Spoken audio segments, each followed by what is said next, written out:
Salve a tutti, benvenuti a questa nuova puntata di Soundtrack City, benvenuto a Massimo Privitera. Benvenuto a tutti e benvenuto al mio caro amico Marco Testoni.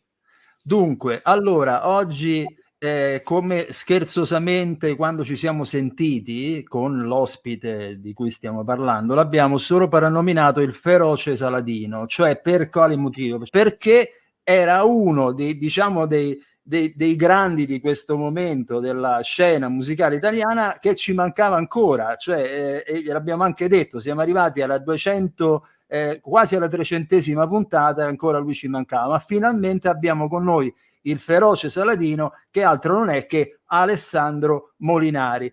Allora, Massimo, prima di introdurlo, parlaci un po' di lui, una breve bio, ecco. La breve bio è difficile perché è un uomo dalle mille sfaccettature, come diceva il famoso romanzo, un uomo per tutte le stagioni. Alessandro Molinari è pianista, compositore, autore di musica per il cinema, per la serie TV, per il teatro, per la danza, ha fatto pezzi di musica corale, direzione di coro, direzione d'orchestra, parleremo tanto di come anche abbiamo avuto pochi direttori d'orchestra nelle nostre puntate, ma lui veramente ha un carnet di collaborazioni incredibile. Basti solo pensare che lui ha collaborato all'estero moltissimo come pianista, sia per Joe Cocker, per Patti Pravo, ma anche per i Clannad, un gruppo di musica celtica. Non lo sapevo neanche io, adesso glielo domandiamo però.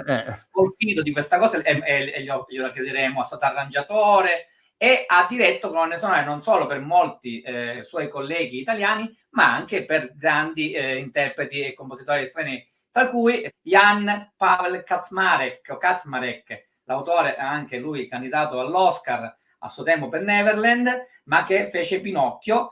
Allora, presentiamo il nostro feroce Saladino, eccolo qui, Alessandro Molinari. Ciao Alessandro. Guarda, ciao a tutti, grazie per avermi invitato. Guarda, ti faccio vedere una cosa, arrivo subito. Eccomi, vai, questo colpo di scena, vai. Sono qua. Più che il feroce Saladino, mi dovete chiamare il feroce Samurai, perché io faccio Kendo. Vero. Quindi è il feroce Samurai. Ragazzi, ogni volta che vedo il profilo di Instagram di Alessandro mi fa morire, perché sembra il maestro Miyagi nei momenti migliori. Lui è veramente... E te l'ho detto che metti la pentatonica, togli la pentatonica. Allora, senti Alessandro, dunque, sulla base di queste altre informazioni che ci hai dato, c'è anche, ripeto, il feroce Samurai, eccetera, eccetera. No, la prima domanda che noi facciamo sempre a tutti gli ospiti che vengono qui: dove e come e quando nasce l'Alessandro Molinari musicista? C'è chi è figlio d'arte, chi non è figlio d'arte, chi ha scoperto la musica illuminato sulla via di Damasco a 20 anni. Invece la tua storia qual è? Ce la racconti? Allora sì, ve la racconto, ve dico volentieri e velocemente. Tanto volevo ringraziare per il grande, ma insomma non sono uno tra i grandi, ma diciamo un artigiano entusiasta. Ecco, vabbè, si dice sempre così. Un artigiano entusiasta. Guarda, io ho cominciato non proprio figlio d'arte, mia mamma suonava il pianoforte e mi ha piazzato questo pianoforte non piccolissimo, forse a 8 anni, 9 anni ho iniziato, e forse 10, e mi ha messo questo pianoforte in casa e la leggenda vuole che io mi sia messo lì a suonare, ovviamente così, testando il pianoforte, non ero certo, ma non sono Mozart, però ho cantato Fratelli d'Italia, l'inno dei Mameli, per un'ora di seguito, sì, cercando di accompagnarmi, insomma. E mia madre ha pensato di darlo via subito il pianoforte, immediatamente.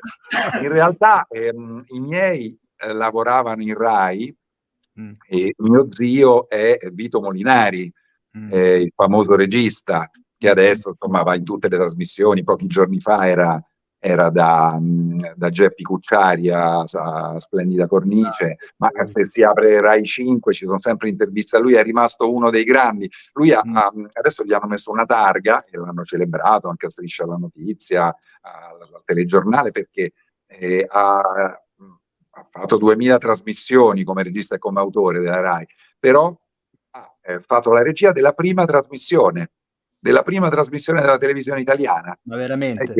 Sì, ma se prendi un'enciclopedia della TV, ci sono 55 pagine su di lui. Ma quanti anni ha tuo zio in questo momento? 94. Alla faccia. Sono andato sabato e domenica a trovarlo, anzi se poi ci sente, perché magari vedrà la puntata, ciao zio. No, è fortissimo, scrive libri, e quindi diciamo io ho vissuto andando a vedere quando registrava a Roma, che era spesso, lui registrava, io ero piccolo, forse ancora non ero nato, un 2-3 con Tognazzi e Bianello, diciamo che lui si è inventato con Paolo Villaggio la poltrona, quella che tracimava, no? Il puff. Tutta di pallini. Sì, lui è passato davanti a un negozio a Milano con Paolo Villaggio, e ha detto, ma quella lì, ma che cosa? Ma guarda, è una cosa di design, la prova, ti puoi inventare qualcosa. Cioè, fa dei racconti, ha scritto libri e libri, fa dei racconti pazzeschi. Quando faceva un 2-3 con Tognazzi e Bianello c'è stata la famosa episodio di Gronchi che è caduto perché gli hanno spostato la sedia, e loro hanno fatto, Tognazzi e Bianello, la scena con Tognazzi che casca e Bianello fa chi ti credi di essere, e li volevano cancellare. Così come l'hanno cancellato per anni dopo la canzonissima che ha fatto come autore e regista con Dario Fo. Insomma, un personaggio incredibile.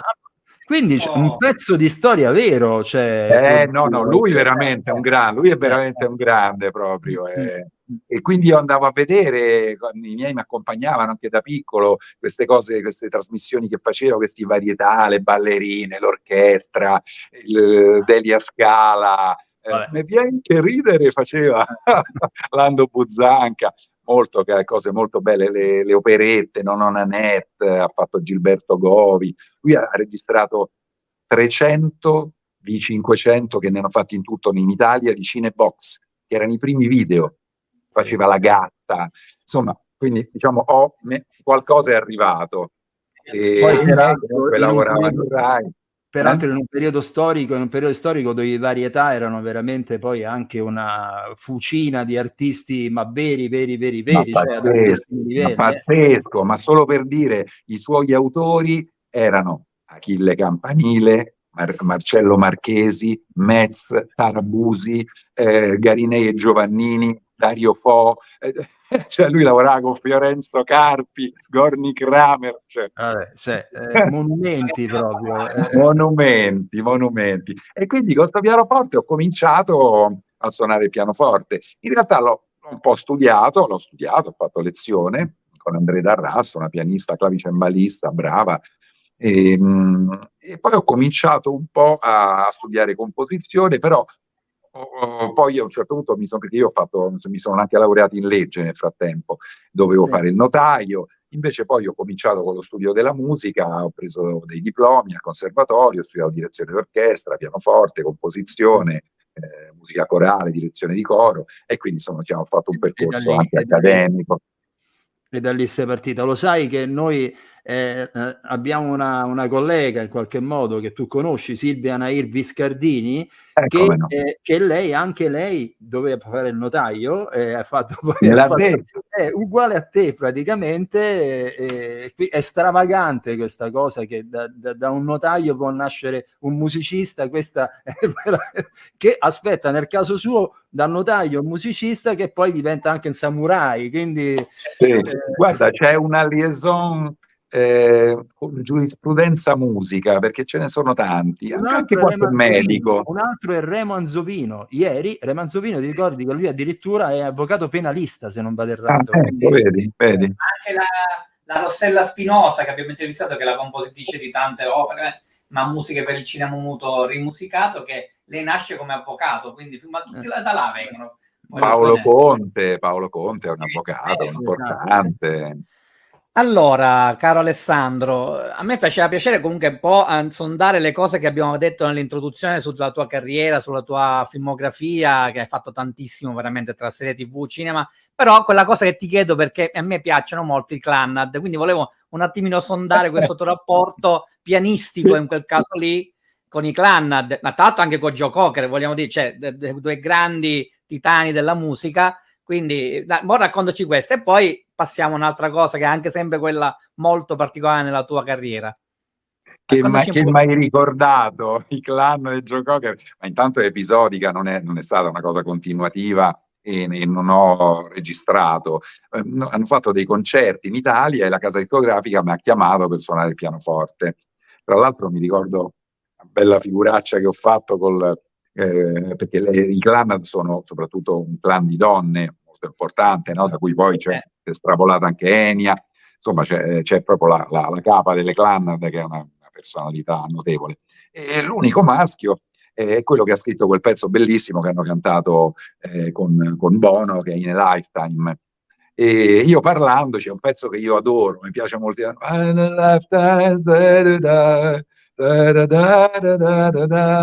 Bellissimo. E quando entra Bono, è una botta pazzesca. E gli ho detto: guarda, a me mi piace moltissimo il tuo pezzo. Io, grazie, è Once in a Lifetime. Si è rabbuiato. No, Once in a Lifetime l'ha scritto David Byrne dei Talking Heads. Io ho scritto In a Lifetime. Sì, In a Lifetime volevo dire. Ormai il danno era fatto, non ho più parlato per tutta la sera.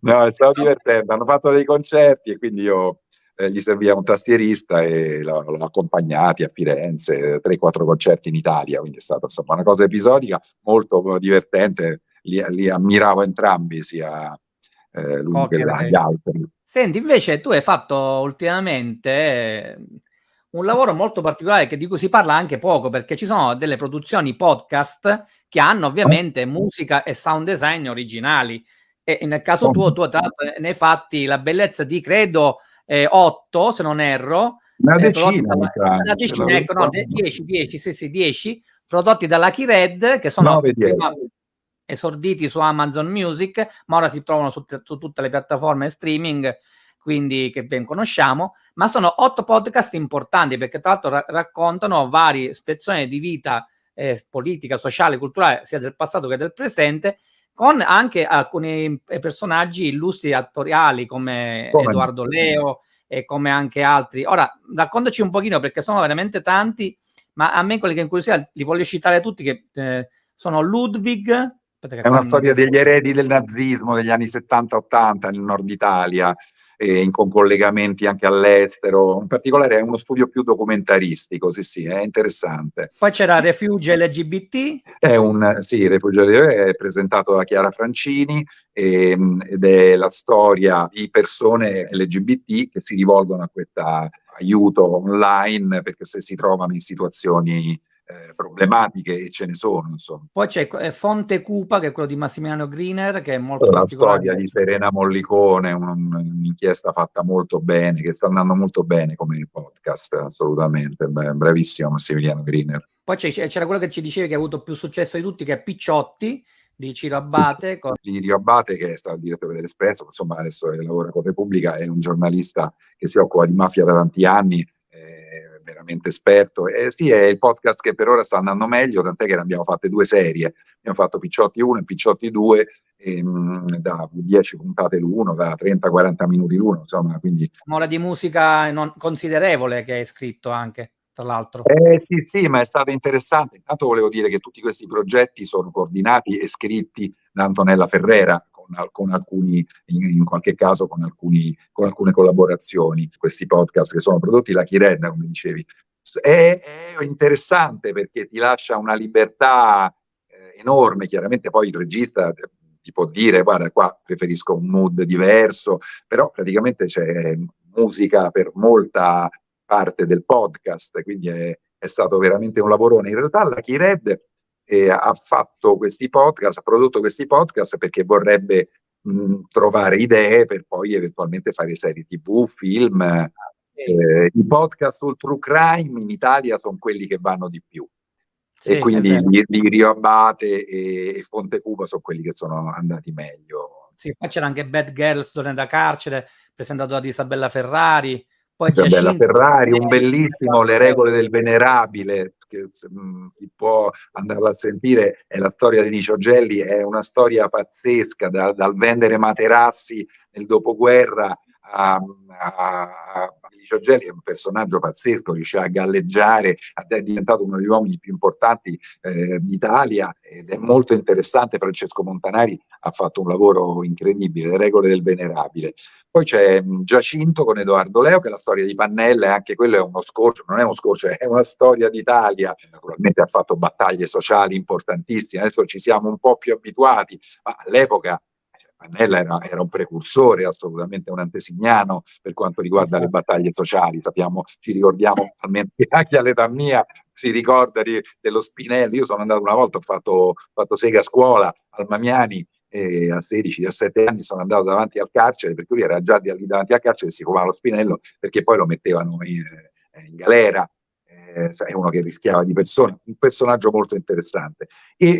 Tratto invece proprio di fiction pura, Diari da un esorcismo con Marco Bocci, molto bello, scritto sempre da Antonella Ferrera, la storia di uno psichiatra che ha a che fare con un esorcista. 5 puntate, questo è molto forte, devo dire. Poi hanno dei tempi, alle volte avevo più tempo, alle volte avevo meno tempo, e per alcuni di questi ho dovuto lavorare anche di notte per finirli, per darli in tempo, e devo dire, a un certo punto in Diari di un esorcismo mettevo queste musiche in piedi, ho scritto tutte musiche originali, ho fatto registrare Eunice Cangianiello il violino, diabolico, quindi ho usato il tritono, il diabolus in musica, do, fa diesis, sol, è un intervallo detto diabolus in musica, e ho sviluppato un po' tutte quante le melodie attorno a questo tritono.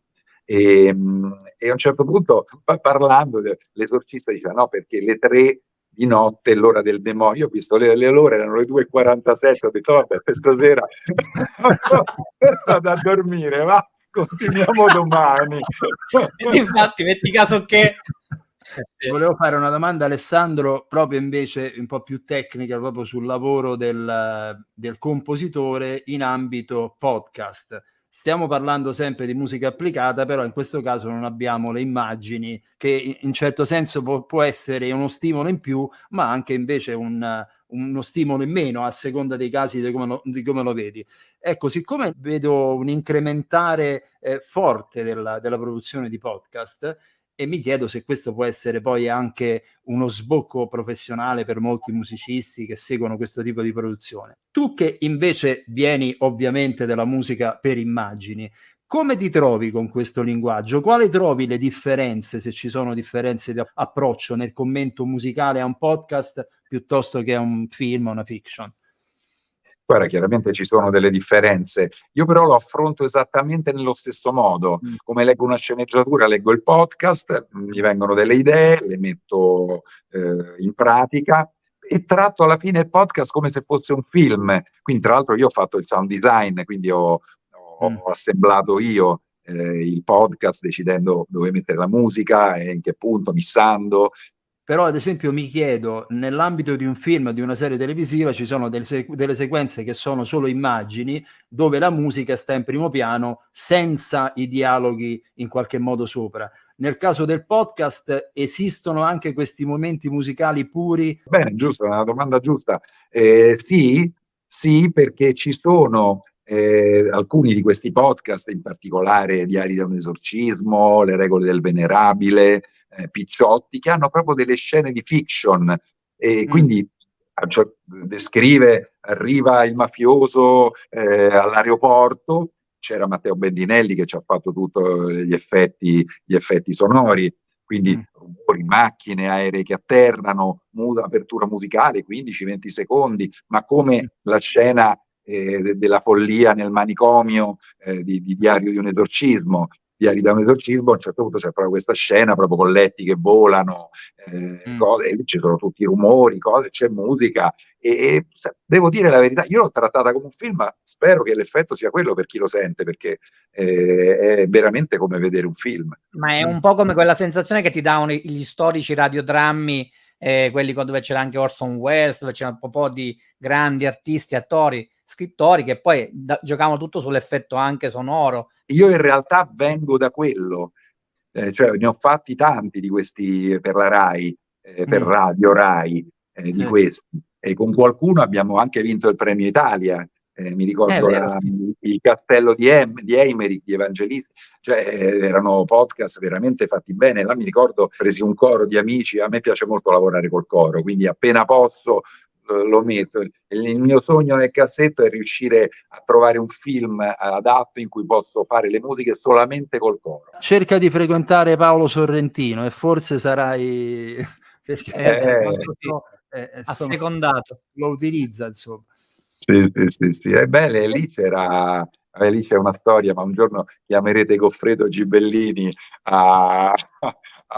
nella vostra bellissima trasmissione e vi racconterà cose che voi umani non potete immaginare, lo so. Già ci ha raccontato qualche cosa in 2 puntate, ce n'ha dette di cotte di crude. Senti, Alessandro, ti volevo chiedere, visto che tu hai tutto questo entusiasmo che è veramente travolgente e che poi proprio trasporta anche chi ti ascolta, ma tu che compositore ti ritieni di essere? Domanda alla Marzullo. Grazie Marzullo per avermi posto questa domanda.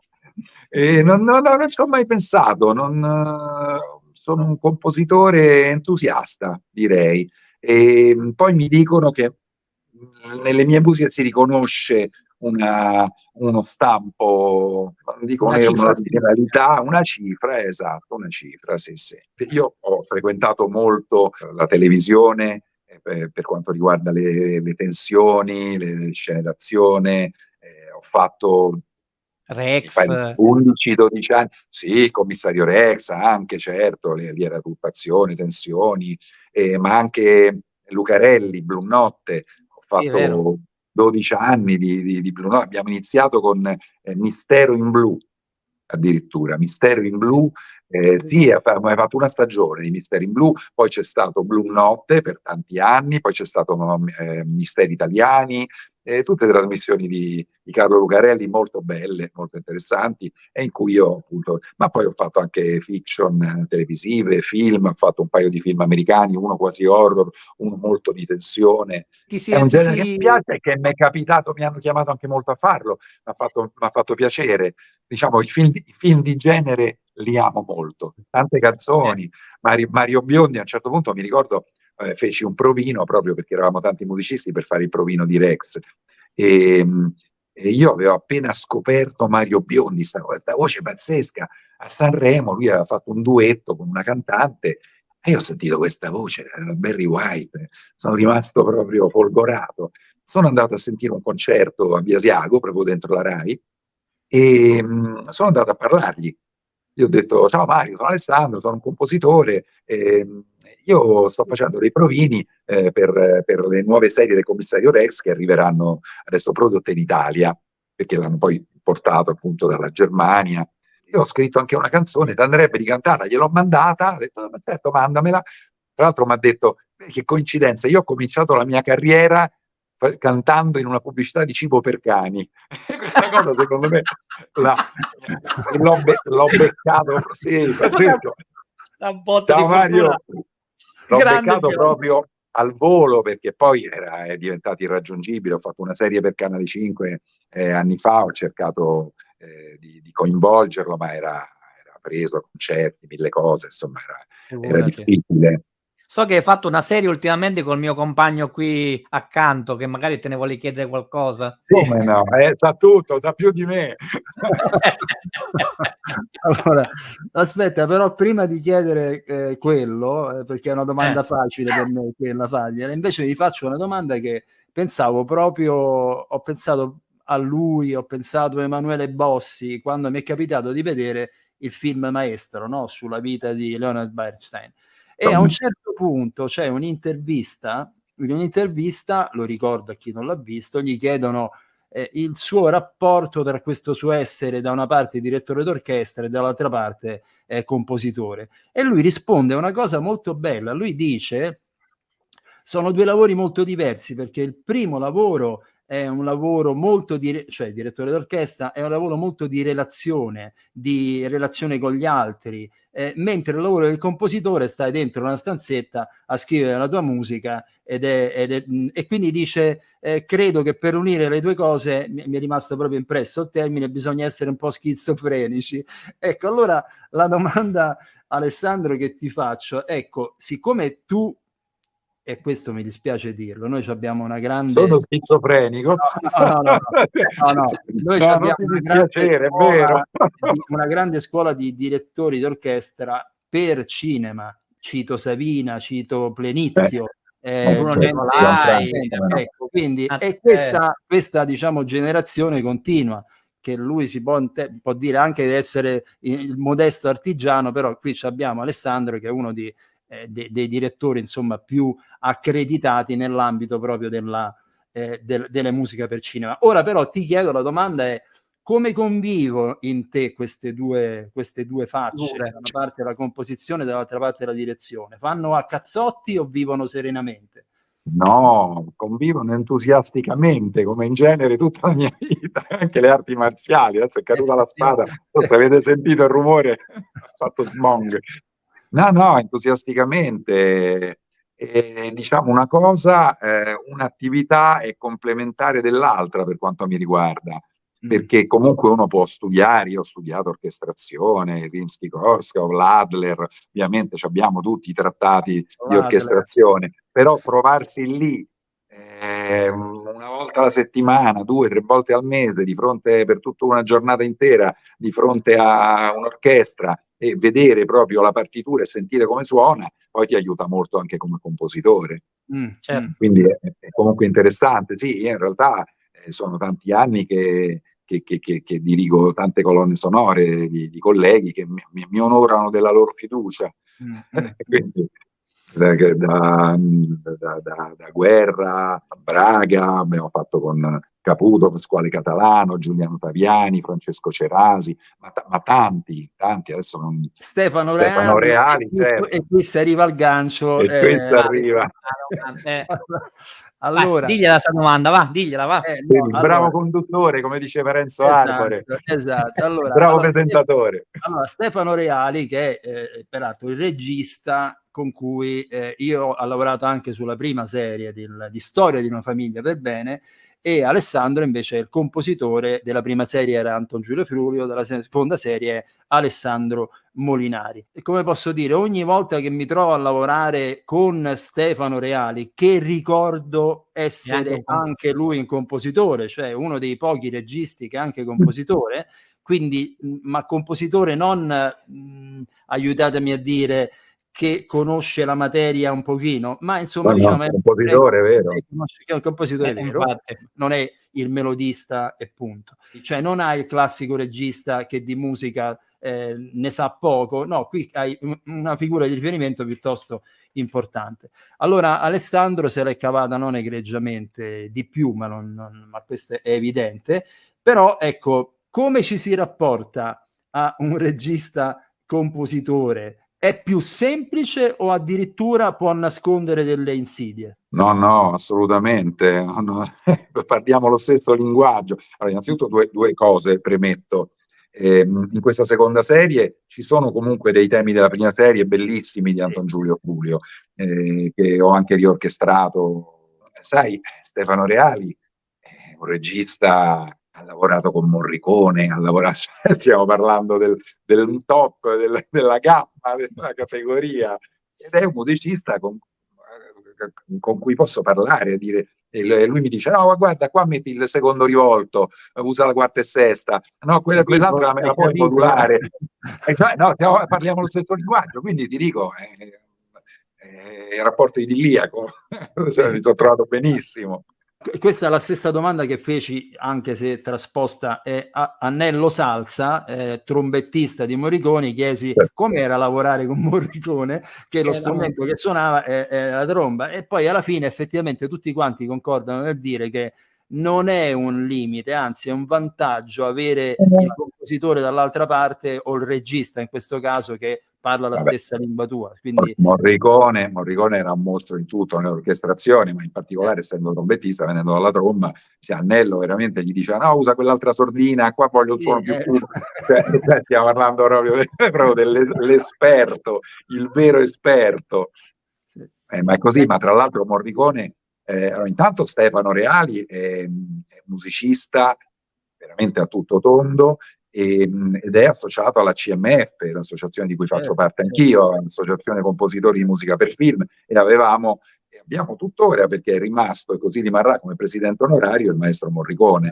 Quindi ho avuto modo, io già l'avevo incrociato, avevo incontrato a stage, in altre occasioni, però da 6 anni, poco prima che morisse e mancasse, l'abbiamo frequentato noi del consiglio direttivo. Alessandro, io ricordo una cosa, io non mi vorrei sbagliare, ma io come percussionista andai a suonare a un 1° maggio, un'edizione del 1° maggio, insieme al cantautore Edoardo De Angelis, e mi ricordo che incontrai te nel backstage, che stavi, se non erro, per dirigere un'orchestra che suonava Morricone, o un ricordo sbagliato? No, la Nuova Sinfonia, come non certo, era il 2011 ed era l'anniversario, il 150° dell'Unità d'Italia. Avete fatto, sì, vero, avete fatto l'Inno d'Italia. E quindi c'è stata, al 1° maggio c'è stata l'orchestra, c'era Morricone che ha scritto un pezzo bellissimo in cui univa l'Inno dei Mameli insieme a un inno del Piaf, una cosa stupenda.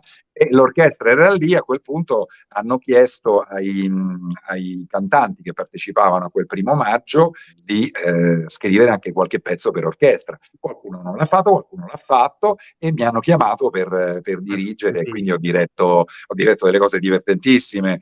Ho diretto Salirò con Daniele Silvestri. Mi ricordo che quando io Daniele lo conoscevo dai tempi del locale, io sono uno dei soci fondatori del locale a Roma, che è un locale vicino a Piazza Navona. Il nome gliel'ho dato io al locale, proprio tutti gli amici, ma come lo chiamiamo il locale? Il locale, ma è geniale il locale. Non una botta di originalità, diciamo così. Una botta di originalità, però non c'era, e quindi il locale non c'era il locale. È un po' come The Place in America, no? È diventato il locale. E quindi mi ricordo alle prove con Daniele Silvestri, e lui non era ancora arrivato. Ho detto, vabbè, qua dobbiamo provare però pure cantando. Quindi mi sono fatto dare un microfono, e quindi dirigevo l'orchestra e col microfono cantavo, perché così gli facevo sentire gli attacchi, dove venivano, dove era la voce. Alla seconda volta che provavamo, mi fanno segno, mi giro, Daniele, mi fai cantare? Vai tranquillo, vai benissimo. E quindi ho diretto Paola Turci, ho diretto io qua, vi faccio vedere una cosa. Dai, che bello questi momenti di proprio live. Vediamo chi c'è lì? Senza fine. Ho diretto Senza fine di Gino Paoli, e mi ha scritto, gli ho detto, maestro, mi può fare una dedica con stima e ammirazione? Mi sono messo in ginocchio, dico, maestro, lei stima e ammirazione? Io addormento tutte le sere i miei figli con le sue canzoni. E abbiamo fatto anche Va Pensiero con lui. Mi ricordo che lì all'ultimo momento l'avevamo provata, no, però è meglio se la facciamo un tono sotto. Porca miseria, subito da trascrivere tutto un tono sotto. E poi c'è stato nel 2011 quel momento meraviglioso in cui mi hanno chiesto, non era previsto, mi hanno chiesto l'Inno dei Mameli. Ho detto sì, fammi dare un'occhiata, lo conosco l'Inno dei Mameli, lo dirigo, certo, però c'era il coro, avevo 70 persone di coro, 70 d'orchestra, insomma era veramente un gruppo notevole. Quindi mezz'ora prima me l'hanno dato, e abbiamo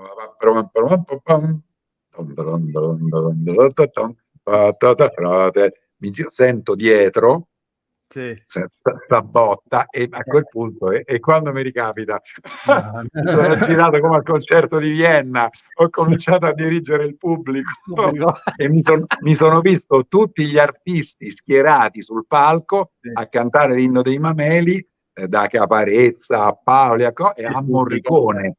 Dico, e quando mi ricapita più 600, 700, 500.000 persone davanti, 80 di coro, 70 d'orchestra e Morricone che mi fa da corista.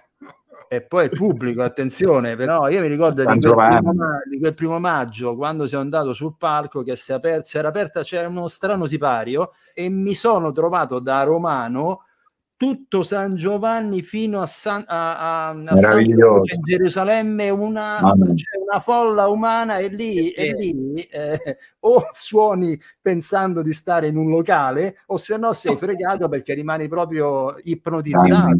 Incredibile, noi che l'abbiamo vissuta la possiamo dire, è veramente un'esperienza incredibile. Comunque, allora, senti, last question, quella per cui se parliamo di canzoni, esatto. Domanda è quella che sempre lascia basiti i nostri ospiti, perché rimangono lì un attimino frizzati alla Celentano. Fagliela, mio caro amico, questa domanda al nostro Molinari. La tua movie song preferita, cioè una canzone legata, movie song, song, legata a un film o se vuoi una serie televisiva che ti è rimasta particolarmente nel cuore di tutti i tempi. Guarda, Who Wants to Live Forever dei Queen. Certo, dei Queen, di Highlander. Per Highlander. Sì, scritta da Brian May con Michael Kamen. Ed è originale? È il tema d'amore del film che poi diventa canzone. Perché quella Highlander non muore, Who Wants to Live Forever, è la sua condanna. Bellissima. E credo sia proprio originale, sì. Allora al primo posto metto quello. Who Wants to Live Forever. Va bene, e con i Queen diciamo che chiudiamo questa puntata molto frizzante, perché con Alessandro, insomma, quando hai davanti un personaggio così dalle 1000 sfaccettature è anche divertente, voglio dire, poi parlare. Alessandro, ti auguriamo tutto il meglio per il proseguo della tua attività di samurai, ma anche quella di compositore e direttore d'orchestra. Il ballerino di tango e di papà.